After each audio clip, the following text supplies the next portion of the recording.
and welcome to Diecast Restos for this double restoration of the 47B Commer Ice Cream Canteen by Lesney. It was in the Matchbox series from 1963 until 1968. These fun castings featured Lyons Maid ice cream decals and a plastic figurine serving ice cream from the back. This second example didn't. He had been lost a long time ago. These Commer vans could be found in blue like these, metallic blue on early types, or cream on later models. The majority had black plastic wheels, but for some rare and valuable blue ones which had grey wheels. Here is a mint blue variant. And here is a real Commer ice cream van, similar to the casting. Built between 1954 and 1962, the Commer or Commer Karrier BF was a light commercial vehicle built under the Roots Group umbrella. It could occasionally be seen badged as a Karrier, namely a Karrier Gamecock. Karrier had been a subsidiary of Commer since 1934. Many BFs had been coach-built as ice cream vans or ambulances, but could also be found as a minibus or more routinely a delivery van. Indeed, a Commer BF van had been introduced to the Matchbox range in 1959 at 69A. This wore a Nestles, now pronounced Nestlé, decal. That wasn't the first Commer in the range though, as the 50A Commer Mark 8 pickup beat it by a year. After the BF-based Nestlé van came the 21C bottle float in 1961, before the ice cream canteen arrived in 63.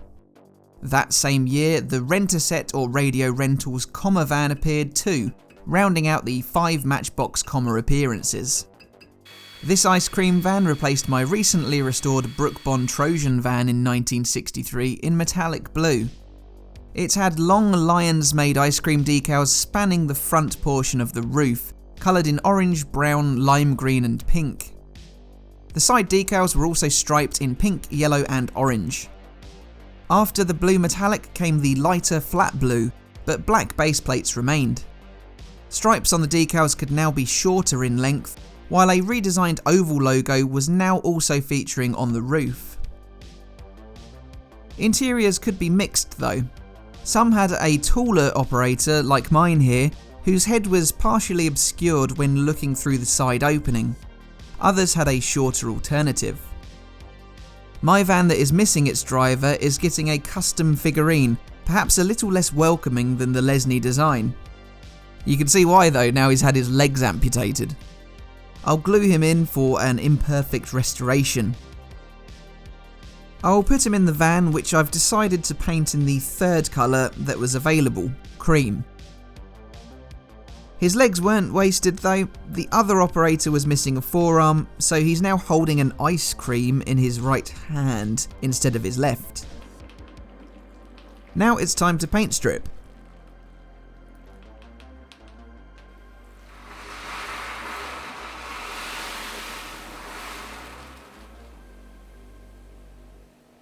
The cream-coloured ice cream van had red and white decals applied to the sides, teamed with the oval Lyons Maid rooftop logo. These could also be found on a few blue runs. However, my reproduction decals I've got for this casting are the traditional striped variety. These were applied to a short run of cream castings, but are very rare, meaning they are quite valuable. They are almost as valuable as the grey-wheeled blue type. The decals were reflective of those on real Lyons Maid ice cream vans of the era. The brand was created in 1925 as a spin-off of food manufacturer J. Lyons & Co., famed for their cakes and desserts. Arguably their most famous ice cream was the Fab Lolly, which is still in production. Lyons Maid was prominent until 1992, when it was sold to Nestlé. Coincidental, considering this model's 1959 Nestlé van precursor. Nestlé adopted Lyons Maid's 3 dancing children logo into their own ice cream branding until 1998. Lyons Maid still exists under the Frenary venture, co-owned by Nestlé, which is the second largest producer of ice cream globally. With the colour application on both vans, I've again entrusted High Coat with their Ford Electric Blue and Ivory White respectively. The base gets coated in standard Tamiya TS14 black, before having the wheels attached and axle ends chromed.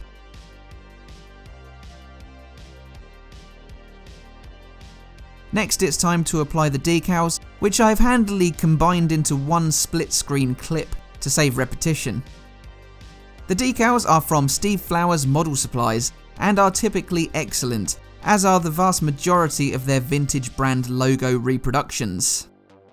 The rooftop stripes are the long variety. These extend over the cast-in guidelines, but these are barely noticeable. Likewise, the side decals fit between cast lines. After application is complete, the decals are set in place with Mr. Mark's softer solution. The excess liquid is then rolled out with a cotton bud. As for the trim, all castings received it to the headlights, grille and front bumper. I should also note that not all decals were to be found in this same colour scheme. Before they switched to the new oval design, the original stripes switched from pink, lime green, brown and orange to a more unusual red, plum, lime green and orange instead. But anyway, let's put the blue one back together again. The polished window piece fits in first, followed by the cleaned interior complete with broken arm fix for the driver. The base is then forced in.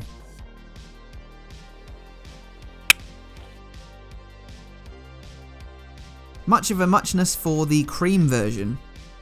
You can see the unpainted outline in the roof where I used blue tack with an empty pen casing shoved inside to grip onto it.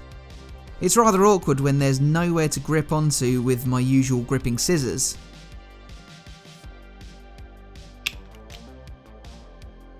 So here's a look at how my pair of Matchbox 47B Commer Ice Cream Canteens looked. One was missing an operator, one operator was missing an arm, and both were fairly paint damaged. The driverless van had some significant cracks in the rooftop section of the transparency, so I replaced that, plus ordered in some smart new decals to apply. Instead of two blue, I went for one of each flavour, blue and cream, and here's how both now look. We have a tasty blue, perhaps bubblegum flavour on the more commonly coloured van, while I went original vanilla on my other one, complete with less welcoming replacement operator. No wonder he isn't happy when he's had to donate a leg to act as his colleague's arm. He has his back turned at the moment, but I've flipped the van around at the end of the video. I'm thoroughly impressed with the Lyons Maid decals from Model Supplies.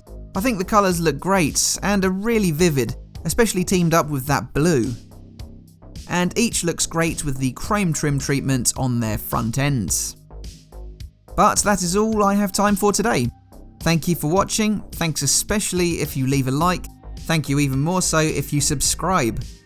If you've done all three, then why not go the whole hog and support on Patreon too, along with my loyal band of supporters. Thanks to you legends. So thanks for watching and I'll see you again for the next one. Bye for now.